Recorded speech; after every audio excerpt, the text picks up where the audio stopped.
Practice set 2.6 example number 6. Mr. Kasam runs a small business of making earthen pots. Kasam नावाचे एक व्यक्ती आहेत की ज्यांचा एक बिझनेस आहे मातीची भांडी बनवण्याचा किंवा आपण पॉट्स म्हणजे म्हणूया माठ बनवण्याचा व्यवसाय आहे त्यांचा. Okay. He makes certain number of pots on daily basis. रोज ते माठ बनवतात. Production cost of each pot is ₹40 more than 10 times the total number of pots. तर एका माठाची किंमत किती आहे? जेवढे ते पॉट्स बनवतात त्या पॉट्सच्या 10 टाइम्स पेक्षा 40 रुपयाने जास्त. So he makes in day, जेवढे काही दिवसामध्ये पॉट्स बनवतात त्या पॉट्स पेक्षा 10 पटीने जास्त आणि 40 रुपये त्याच्यापेक्षा जास्त अशी एका माठाची किंमत. If production cost of all the pots per day is ₹600. रोज जेवढे माठे बनवतात तर त्याची प्रोडक्शन कॉस्ट असते 600. So find the production cost of one pot and number of pots he makes per day. तर आपल्याला एका माठाची किंमत फाइंड आउट करायची आणि त्याचबरोबर फाइंड आउट करायची की किती माठ ते रोज बनवत आहेत. ओके, तर स्टार्ट करूया आपण. आता सगळ्यात महत्त्वाचं म्हणजे आपल्याला काहीतरी अज्युम करावं लागेल. तर आपण अज्युम करूया late number of pots Kasam makes is X.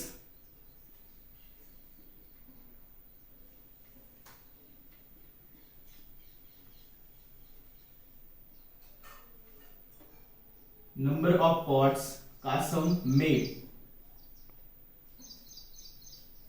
is X. असं समजा की त्याने X एवढे माठ बनवली. समजा नंबर ऑफ पॉट्स किती आहेत सगळे मिळून माठ X आहेत असं समजा. तर आपल्याला कंडिशन काय दिलेली आहे? कॉस्ट किती आपल्याला सांगितलंय. Therefore cost of one pot.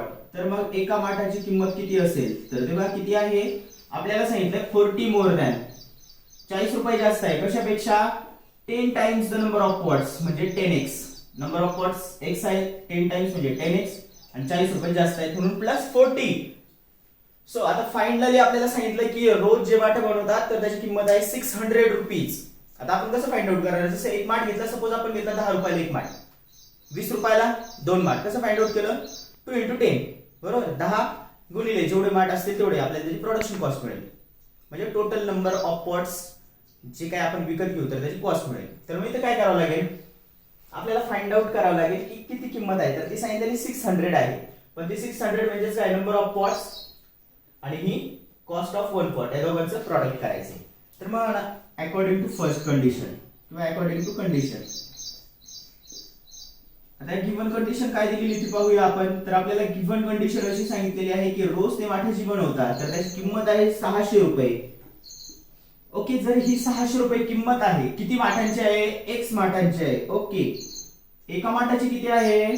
10x plus 40. He production आपल्याला हे जे काही प्रॉडक्ट आहे तर हे करावं लागेल. x ने मल्टिप्लाय करूया. 10x मल्टिप्लाइड बाय x म्हणजेच येणार 10x square plus 40 multiplied by x that is 40x. 600 ला लेफ्टला घेऊया. घ्या 600 ला लेफ्टला म्हणजे तो येणार -600 इज इक्वल टू 0. आता पुढे आपल्याला क्वाड्रॅटिक इक्वेशन मिळाले. पण जर पाहिलं तर प्रत्येक ठिकाणी ते 10 चे मल्टिपल नंबर्स आहेत. तर मग आपण याला 10 ने डिवाइड करून घेऊया. म्हणजेच ही इक्वेशन आपल्याला येईल x square plus 4x minus 60 is equal to 0. म्हणजे काय आले? प्रत्येक नंबरला आपण इथे 10 ने डिवाइड केले. 10 डिवाइडेड बाय 10 1 लिहित नाही म्हणून x स्क्वेअर. 40 डिवाइडेड बाय 10 4 आणि 600 डिवाइडेड बाय 10 म्हणजे 60. ओके, तर या निगेटिव्ह 60 चे असे दोन फॅक्टर शोधायचे की ज्याचं आन्सर काय असेल? +4. ओके, आणि प्रॉडक्ट असेल निगेटिव्ह 60. शोधा ते दोन नंबर कोणते आहेत. साइडला लिहिले तरी पण चालतील. निगेटिव्ह 60. सो या निगेटिव्ह 60 चे दोन फॅक्टर्स आहेत 10 आणि 6. आपल्याला +4 पाहिजे म्हणून मायनस घेऊया. 10 × -6 -60. 10 - 6 4. ओके, तर व्हॅल्यूज पुट करूया. Therefore x square plus 10x minus 6x minus 60 is equal to 0. आता इथे बघा दोन ग्रुप्स बनवणार आपण. x इथे कॉमन येतोय, ब्रॅकेट मध्ये राहील x प्लस 10. इथे -6 कॉमन घेऊया. ब्रॅकेट मध्ये इथे राहील x, साइन आतला चेंज होईल मायनस कारण बाहेर घेतलं आपण कॉमन, 6 10 जा 60, सो इथे पण 10 येणार इज इक्वल टू 0. आता कॉमन एका ब्रॅकेट मध्ये घेणार म्हणजेच x प्लस 10, नॉन कॉमन एका ब्रॅकेट मध्ये म्हणजेच x minus 6 is equal to 0. आता दोघांना पण इक्वेट टू 0 घेऊया आपण, इकडे राईट साइडला घेऊया. So x plus 10 is equal to 0 और x minus 6 is equal to 0. दोन व्हॅल्यूज मिळतात इथे. x इज इक्वल टू 10 राईटला पाठवा निगेटिव्ह बनेल और x इकडे 6 पाठवा, 6 पाठवला राईटला तो पॉझिटिव्ह बनेल. सो आपल्याला माहिती आहे number of pots always a natural number असणार. किती माठ बनवले असं कोणी बोलतं का? मी निगेटिव्ह 10 माठ बनवली ताच. Negative 10 not possible. निगेटिव्ह कधीही नसतो है की नाही.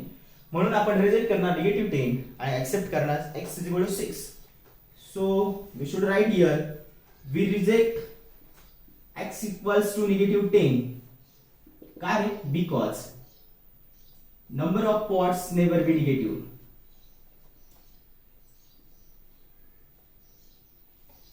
नंबर ऑफ पॉट्स कधीही निगेटिव्ह नसतात. Okay, so therefore x is equal to 6. आता हे काय झाले? Number of pots. x is equal to 6 आपण एक्सेप्ट केले. सो लिहूया इथे आपण number of pots. Number of pots आपण समजलं होतं x and that is the 6. आता फाइंड आउट करूया कॉस्ट ऑफ वन पॉट. एका माठाची किंमत किती? सो आपण ती व्हॅल्यू समजली होती 10x plus 40. So values put करा. 10 x ची व्हॅल्यू पुट करा 6 plus 40. So 10 into 6 60 plus 40 that is rupees 100. एका माठाची किंमत आलेली 100 रुपीज. म्हणजे नंबर ऑफ पॉट्स का सम किती बनवतोय 6 आणि cost of one pot is rupees 100. Final answer लिहूया. देयरफॉर का सम मेक्स 6 पॉट्स एव्हरी डे. रोज तो 6 माठ बनवतोय and cost of one pot is rupees 100 आणि एका माठाची किंमत आहे 100 रुपये. अशा पद्धतीने आपल्याला इक्वेशन सोडवायचे असतात. सगळ्यात महत्त्वाचं म्हणजे इक्वेशन समजून घेणं, ॲज्युम करणं, क्वाड्रॅटिक इक्वेशन बनवणं and then we will or we can solve it easily by using any of the method. कोणती मेथड वापरू शकतो आपण ज्या मेथड शिकलोय क्वाड्रॅटिक इक्वेशनच्या आणि मग फायनल आन्सर पर्यंत आपण पोहोचतोय.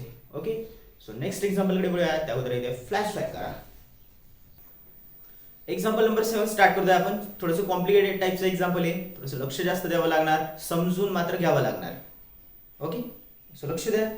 प्रतीक text 8 hours to travel the 36 kilometer downstream and return to the same spot. The speed of the boat in still water is 12 kilometers per hour. Find the speed of the water current. So very first, सगळ्यात अगोदर तुम्हाला कळलं पाहिजे what is meant by downstream and what is meant by upstream. नवीन शब्द आहेत, समजले पाहिजे. So माझा ड्रॉइंग खूप छान नाही पण तुम्हाला कन्सेप्ट समजायला एवढं तरी छान आहे. सो असं समजा ही नदी आहे. ओके, आणि नदीचं पाणी असं इकडून इकडे वाहते. इकडून इकडे म्हणजे कळतंय ना, लेफ्ट टू राईट वाहते असं समजा. ओके, आता बोट आहे. बोट तरी बोट पाण्यामध्ये चालली. सपोज ही बोट आहे आणि बोट पाण्यामध्ये चालली. तर ही कुठं चालली? लेफ्ट टू राईट चालली. म्हणजे ही कुठं चालली? पाण्याच्या प्रवाहाबरोबर चालली. ओके, सो पाण्याच्या प्रवाहाबरोबर चालली म्हणूनच हिला म्हणतात डाऊन स्ट्रीम. काय म्हणतात त्याला? Down stream. आणि सपोज जर ती बोट पाणी वाहतंय लेफ्ट टू राईट आणि बोट तर कुठे चालली? Right to left. म्हणजे तिला काय करावं लागणार आहे? पाण्याचा जो वेग आहे त्याला कट करत द्यावा लागणार आहे. So that is the upstream. त्यालाच काय बोलतो आपण? अपस्ट्रीम. सो डाऊनस्ट्रीम म्हणजे पाण्याच्या प्रवाहाबरोबर आणि अपस्ट्रीम म्हणजे पाण्याच्या प्रवाहाविरोधात. मग आता सपोज ज्यावेळेस आपण सायकल चालवतो, स्कूलला चाललेलो असतो, त्यावेळेस बघा काय होतं. ज्यावेळेस आपण स्कूलला चाललेलो असतो आणि स्कूलकडून आपल्या गावाकडे ज्यावेळेस हवा येत असते आणि आपण शाळेकडे जात असतो त्यावेळेस आपल्या सायकलचा स्पीड खूप असतो पण आपण बोलतो आज सायकल पळत कशी नाही. येस, का पळत नाही? कारण तुम्हाला त्या वेगाला कट करून जायचं असतं. त्यावेळेस तुम्ही कसे जात असता? येस, अपस्ट्रीम जात असता. आणि ज्यावेळेस स्कूल तुमचं संपतं आणि तीच हवा गावाकडे असते आणि तुम्ही सायकल चालवत असता, तुमच्या सायकलचं पेडल तुम्ही थांबवता तरी पण सायकल पळते. का पळते? कोण पळवते? हवा. म्हणजे हवेचा वेग ऍड केव्हा होतो? येस, डाऊनस्ट्रीम असताना. आणि कट केव्हा होतो? आपला स्पीड केव्हा कट करते हवा? आपण जेव्हा विरोधात असू त्याच्या तेव्हा, म्हणजे अपस्ट्रीम. सो सगळ्यांना ह्या दोन कॉन्सेप्ट कळालेले असतील. आता मात्र आपण स्टार्ट करूया. तर आपल्याला सांगितलंय डाऊनस्ट्रीम पण सांगितलंय, अपस्ट्रीम पण सांगितलंय. परत एकदा समजून घ्या एक्झाम्पल. आता प्रतीक नावाचा एक मुलगा आहे की ज्याला 8 तास लागतात 36 किलोमीटर डाऊनस्ट्रीम. 36 किलोमीटर तो डाऊनस्ट्रीम जातोय आणि पुन्हा अपस्ट्रीम यावं लागतंय त्याला 36 किलोमीटर. आणि तेव्हा पाण्याचा जो वेग आहे स्टील वॉटर म्हणजे जे काय स्थिर पाणी असतं, तर ते स्थिर पाण्याचा वेग आहे 12 किलोमीटर्स पर आवर. ओके. आणि त्याला पुन्हा जेव्हा पॉइंटला यायचंय तेव्हा तो अपस्ट्रीम नेणार, जाताना डाऊनस्ट्रीमने गेलाय, बरोबर. आणि सगळं करण्यासाठी त्याला लागतात 8 तास. तर आपल्याला फाइंड आउट काय करायचंय, find the speed of the water current. Water करंटचा आपल्याला स्पीड फाइंड आउट करायचंय. ओके. ओके. तर आपल्याला दिले काय, speed of boat in steel water. म्हणजे स्थिर पाणी जे आहे तर त्या स्थिर पाण्यामध्ये जी काही बोट असेल तर त्या बोटचं स्पीड आहे 12 किलोमीटर पर आवर. ओके. आणि आपल्याला फाइंड आउट काय करायचंय, वॉटर करंटचं स्पीड म्हणजे पाण्याचं स्पीड फाइंड आउट करायचं. सो आपल्याला ऍज्युम कशासाठी करावं लागेल, वॉटर करंट साठीच ऍज्युम करावं लागेल. सो अगोदर ऍज्युम करूया आपण, late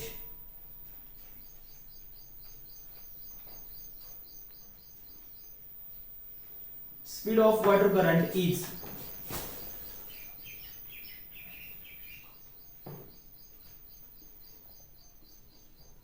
x kilometre per hour. Okay. आपल्याला स्पीड दिलाय, अजून कशाचा दिलाय, boat in steel water. Speed of boat in steel water.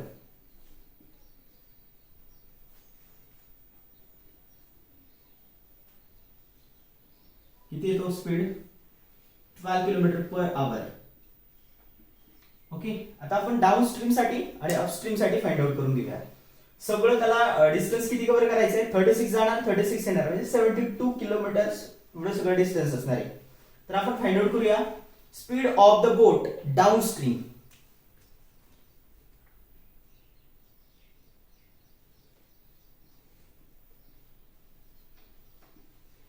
Downstream म्हणजे तो प्रवाह बरोबर जाणार, बरोबर. म्हणजेच काय होणार, ओरिजिनल तर स्पीड किती आहे बोटचा 12 किलोमीटर, बरोबर. त्याच्यामध्ये अजून काय होऊन जाणार, या वॉटर करंटचा जो स्पीड आहे तो पण ऍड होऊन जाणार, बरोबर. म्हणजे तो होणार 12 plus x kilometre per hour. Okay. आता आपल्याला फाइंड आउट करायचं स्पीड ऑफ बोट अपस्ट्रीम. आता ज्यावेळेस बोट अपस्ट्रीम असते तेव्हा काय होतं, तर जो काही करंट आहे म्हणजे त्याला बोलतो आपण की वॉटर करंट, तर त्याला कट करत जावं लागतं त्याला. म्हणजेच बोटचं स्पीड 12 आहे पण त्याला कट करत जावं लागणार तो स्पीड, म्हणजेच minus current x kilometre per hour. म्हणजे downstream speed of boat is 12 plus x kilometre per hour and the speed of the boat upstream is 12 minus x kilometre per hour. Okay. आता find out काय करायचं आपल्याला time सांगितलाय. So सगळ्यात अगोदर आपल्याला time साठी equations बनावे लागतील. तर आपल्याकडे टाइमचा फॉर्म्युला म्हणजे आपल्याकडे स्पीड आहे डिस्टन्स अपॉन टाइम, तो आपल्याला कन्वर्ट करायचा. Time is equal to, okay. तर आपण साइडला दाखवतो मी तुम्हाला, speed is equal to distance upon time. So यालाच आपल्याला कन्वर्ट करायचंय, टाइम इकडे घ्यायचा आहे. म्हणजेच काय होणार, इकडे टाइम राहील is equal to distance upon speed. So very first table लिहून घेऊया. We know,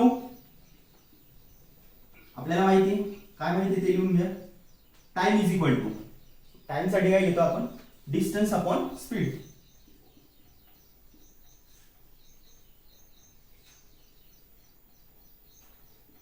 okay. तर मग बघा आपल्याला फाइंड आउट करायचंय 36 किलोमीटर जाण्यासाठी किती वेळ लागलाय आणि 36 किलोमीटर येण्यासाठी किती वेळ लागलाय. सगळ्या मिळून तर किती लागला, 8 आवर्स. बघा आपण लिहूया, टाइम रिक्वायर्ड टू ट्रॅव्हल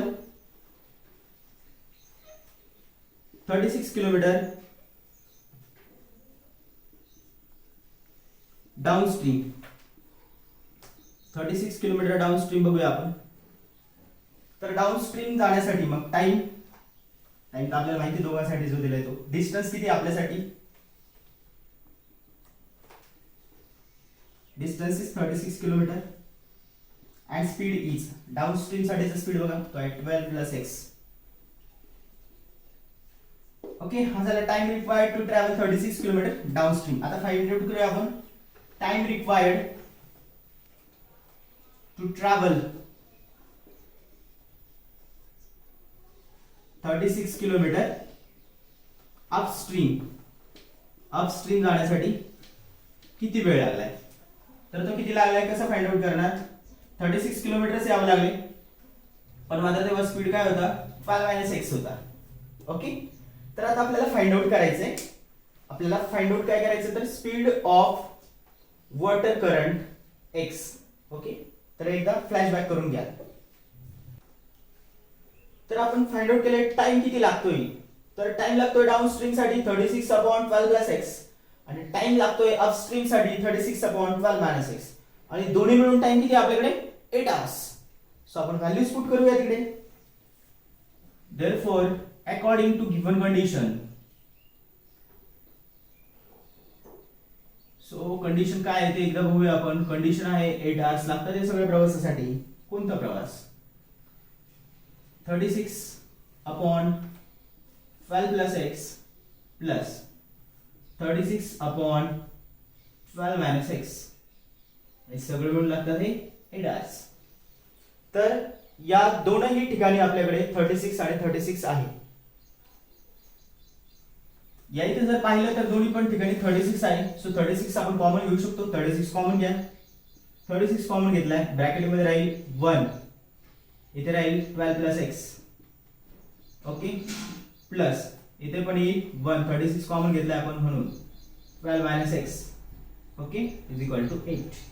36 ला पलीकडे पाठवा, इकडे मल्टिप्लाइड एक पलीकडे गेला डिवाइड होईल, म्हणजेच राहील 1/12 + x plus 1 - 12 - x is equal to 8/36.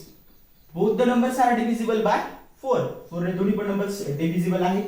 त्याचबरोबर आपल्याला याचा डिनॉमिनेटर इक्वल करावा लागेल, तेव्हा आपण याचे ऍडिशन करू शकतो. ते पण करूया. क्रॉस मल्टिप्लिकेशन करा म्हणजे येईल 12 - x प्लस साइन घ्या, इकडे लिहा 12 + x. ओके, आणि डिनॉमिनेटर काय येईल 12 + x into 12 - x. Cross multiplication करायचं असं, तेव्हा याचा आन्सर आपल्याला मिळणार. मग येणार 4 × 8, 4 × 9 = 36. आता इथे बघा 12 + 12 करा 24 येते. ओके, -x + x कॅन्सल होणार. इथे 12 + x इंटू 12 - x म्हणजे जर फॉर्म्युला कोणता वापरायचा a + b a - b म्हणजेच a² - b². फर्स्ट टर्मचा स्क्वेअर करा 12² म्हणजे 144 मायनस सेकंड टर्मचा स्क्वेअर करा म्हणजेच x² इज इक्वल टू 2/9. आता बघा काय करायचंय, 9 ला इकडे पाठवा आणि या 144 मायनस x² ला इकडे पाठवा, म्हणजे ते काय ते बघूया. सो पाठवून द्या तिकडे 144 मायनस x² इंटू 2 आणि हा होईल 24 इंटू 9. कॅल्क्युलेशन करून घ्या. 144 इंटू 2 करा म्हणजे ते येणार 288 minus 2x² is equal to 24 9 चा करा 9 4 जा 36 कॅरी ओव्हर 3 9 2 जा 18 18 प्लस 3 21 सो 216. ओके, आता 288 पलीकडे पाठवा किंवा निगेटिव्ह 2x² ला पलीकडे पाठवा म्हणजे तो येईल पॉझिटिव्ह 2x². तो घ्या पॉझिटिव्ह 2x² आणि याला अलीकडे घ्या म्हणजे 288 ॲज इट इज आहे मायनस 216 होणार. Okay, so 2x². आता बघा नेक्स्ट काय करणार आपण 288 मायनस 216 करायचे. 8 मायनस 6 2 8 मायनस 1 7 2 मायनस 2 0 72 आले. एकदा 2 ला पलीकडे पाठवा म्हणजे तो डिवाइड होईल. So x² is equal to काय येणार 72/2 म्हणजेच x² इज इक्वल टू येणार 36 म्हणजेच x इज इक्वल टू येणार प्लस ऑर मायनस 6. म्हणजे आपल्याकडे व्हॅल्यू काय आली +6 -6. बट आपल्याला माहिती की स्पीड केव्हाच निगेटिव्ह नसतो, speed always positive. So we accept x is equal to 6. Speed never negative. Speed कधीही निगेटिव्ह नसतो. Therefore x is equal to 6. x is equal to 6 आलाय. x इज इक्वल टू 6 आलाय म्हणजेच काय आपल्याला फाइंड आउट काय करायचं होतं, स्पीड ऑफ वॉटर करंट, आणि त्याला आपण x समजलं होतं म्हणजेच आलाय तो, अँड दॅट इज द 6. आणि मग आपण फायनल आन्सर लिहूयात.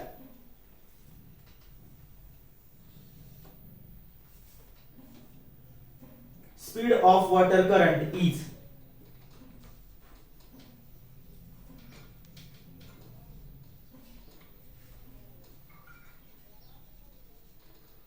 पाण्याच्या प्रवाहाचा स्पीड किती होता, 6 किलोमीटर पर आवर, तासी 6 किलोमीटर. ओके, सो व्यवस्थित पहा, एकदा फ्लॅशबॅक करून घ्या. Example number 8.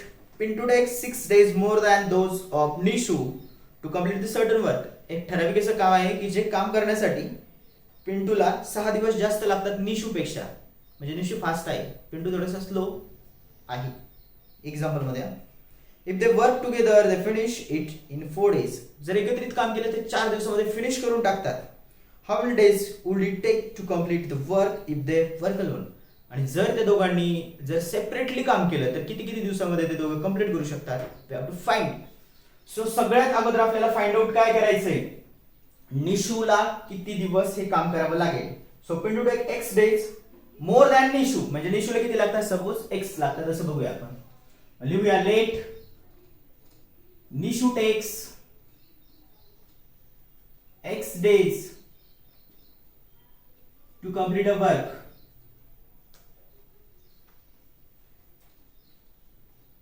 एक ठराविक असं काम आहे आणि ते काम करण्यासाठी निशूला x एवढे डेज लागतात.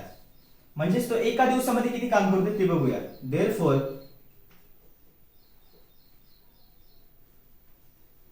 वर्क डन इन 1 डे असं म्हणूया. Work done in 1 day. हे सगळं काम करण्यासाठी वेळ लागतोय x, बरोबर. म्हणजेच एका दिवसामध्ये काय काय किती काम करतो येतो, 1/x. आता त्यानंतर सांगितलं आपल्याला पिंटूला किती वेळ लागतोय, याच्यापेक्षा 6 दिवस जास्त. देअरफॉर पिंटू विल टेक असं म्हणूया. पिंटू विल टेक किती दिवस लागतील त्याला, x प्लस 6 डेज, याच्यापेक्षा 6 दिवस जास्त लागतात. म्हणजेच तो एका दिवसात काम किती करेल रे मग. Therefore work done in 1 day. हे कोणाचं वर्क डन, पिंटू. तर एका दिवसात किती करेल मग तो, 1/x प्लस 6 एवढं काम करेल तो, बरोबर. आणि एकत्रित काम जर केलं तर ते किती दिवस काम करतात, 4 दिवस काम करतात. मग लिहूया if they work together they complete the given work in the 4 days. Therefore together work done by Pintu and Nishu. Pintu आणि निशू एका दिवसामध्ये किती काम करतात ते पाहूया आपण. In 1 day. सगळं काम करण्यासाठी त्यांना किती वेळ लागतोय, यस किती लागतोय, 4 days. मग एका दिवसात किती करतील ते, या 4चा एक पार्ट करतील ना, 4 दिवस लागतात. म्हणजेच एका दिवशी किती काम करतील, 1/4. सगळीकडे तेच घेतलंय. इकडे किती दिवस लागतात, x म्हणून 1/x. इकडे किती x प्लस 6 लागतात म्हणून 1/x प्लस 6. आणि इकडे किती लागतात, तर 4 दिवस लागतात म्हणून 1/4. सो आपल्याला फायनल स्टेज कडे व्हायचं आहे. आता आपल्याला क्वाड्रॅटिक इक्वेशन बनवायचं. क्वाड्रॅटिक इक्वेशन बनवत असताना काय करावं लागेल, तर व्हेरी फर्स्ट आपल्याला फाइंड आउट करायला लागेल दोघांना एकत्रितपणे काम करण्यासाठी किती वेळ लागतो. तर तो लागत होता 1/4 डेज लागतात, आणि एका दिवसात ते 1/4 एवढं काम करतात. तर मग म्हणूया according to given condition. So given condition एकदा लिहून घेऊया आपण. आणि गिव्हन कंडिशन आहे आपल्याला की 1/x एका दिवसामध्ये काम करतोय निशू, एका दिवसामध्ये पिंटू काम करतोय x प्लस 6, आणि एका दिवसामध्ये दोघं मिळून काम करतात 1/4. आता हे आपल्याला फाइंड आउट करता येईल. सो सगळ्यात अगोदर आपल्याला डिनॉमिनेटर फाइंड आउट करावं लागेल, एक सेम बनवावं लागेल. सो क्रॉस मल्टिप्लिकेशन करा नेहमी सारखंच पुन्हा एकदा, किंवा या इथे बघा सगळीकडे 1 1 1 आहे, आणि असं आपण शिकलोय okay. Linear equations in 2 variable वर शिकलोय. जर सगळीकडे 1 असेल तर 1 नाही घेतला तरी पण चालतो. आणि मग हे कसं घेऊ शकतो आपण, x plus 6 is equal to 4. So linear equations form करताना आपल्याला इथे इक्वेशन बनवायचं होतं. आपल्याला फायनल आन्सर पर्यंत जायची गरज नव्हती, कारण इक्वेशन आणि मग ते दोन इक्वेशन वरून फाइंड आउट करत होतं. आपल्याकडे इथे एकच इक्वेशन आहे, सो इथे कॅल्क्युलेशन आपल्याला करावं लागणार. सो कॅल्क्युलेशन करूया आपण. इथे x plus 6 पाठवा, म्हणजे x plus 6 ने मल्टिप्लाय करा, म्हणजे इथे काय होणार, x plus 6. इथे x ला मल्टिप्लाय करा, म्हणजे x into x plus 6. Denominator एकदाच लिहितो, तुम्हाला पण माहिती आहे. सो इथे आता x ने मल्टिप्लाय करा, इथे प्लस साइन इथे लिहून घ्या एकदा. x into 1 म्हणजे येणार x, आणि x into x plus 6 म्हणजे येणार x into x plus 6 as it is equal to 1/4. Next step, therefore x plus x करा 2x plus 6 as it is, x plus x 2x आणि 6 as it is लिहिलं आपण. x into x करा x square plus x into 6 करा 6x is equal to 1/4. So 4 ला इकडे वाटूया आपण.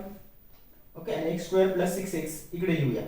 4 into 2x करा 8x, डायरेक्टली करूयात आपण. प्लस 4 into 6 करा 24 is equal to 1 ने मल्टिप्लाय केलं तर तेच येणार, म्हणजे येणार x square plus 6x. आता आपण क्वाड्रॅटिक इक्वेशन फायनली तयार करूया. सो त्याला पलीकडे पाठवूया. x square plus 6x as it is, 8x ला पलीकडे पाठवा minus 8x, 24 ला पलीकडे पाठवा minus 24 is equal to 0.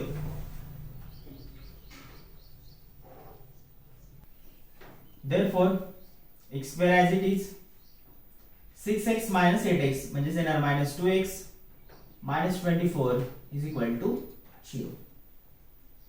ठीक आहे. तर आता या -24 चे असे दोन फॅक्टर्स आपल्याला शोधायचे आहेत की जे सम काय असेल -2. शोधा ते दोन फॅक्टर्स. तर ते असतील 6 and 4. ओके. आता हा -24 पाहिजे आपल्याला, बरोबर. आणि हे आन्सर जे आहे ते -2 पाहिजे, म्हणजे मोठ्या नंबरला आपण मायनस साइन देणार. -6 + 4 -2, -6 × 4 -24. लेट्स पुट करूया x square -6x plus 4x minus 24 is equal to 0. दोन ग्रुप्स बनवूया. Common is here x, so bracket मध्ये राहील x minus 6 प्लस इथे कॉमन 4 आहे, ब्रॅकेट मध्ये राहील x minus 4 into 6 24 म्हणजे 6 is equal to 0.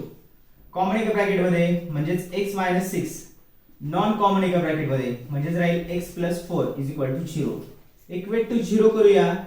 x minus 6 is equal to 0 or x plus 4 is equal to 0. So final answer is x is equal to 6 or x is equal to -4. So 6 आणि -4 असे दोन आपल्याला answer मिळाली, पण days कधीही negative नसतात, बरोबर. So आपण एक्सेप्ट करूया x is equal to 6. Therefore x is equal to 6. का? कारण डेज नेवर बी निगेटिव्ह. असं पण म्हणावं लागेल x is equal to 6. We reject x is equal to -4. x is equal to -4 आपण काय केले? रिजेक्ट केले. ओके. का? कारण बोलल्या since days never be negative.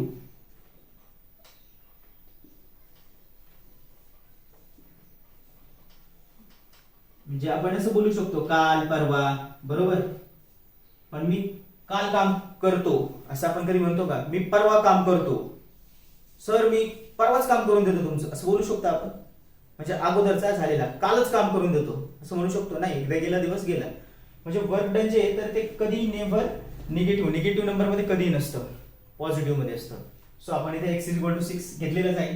आता आपल्याला फाइंड आउट करायचंय की निशू आणि पिंटूने जर ते एकत्रित काम केलं नाही तर, म्हणजे सेपरेटली काम केलं तर त्यांना किती दिवस लागतील.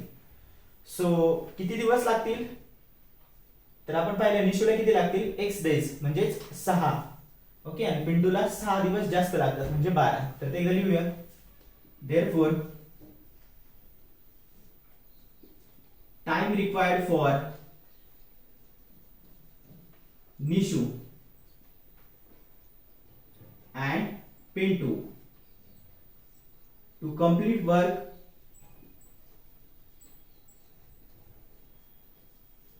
अलोन, एकट्याला काम करण्यासाठी किती वेळ लागतोय.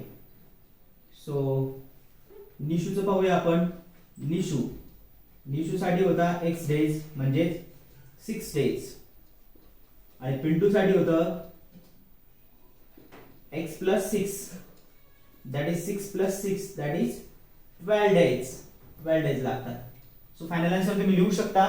therefore Nishu completes the work in 6 days and Pintu completes the work in 12 days lonely, म्हणजे सेपरेटली जर केलं तर. Okay, remaining example next session मध्ये पाहणार आहोत.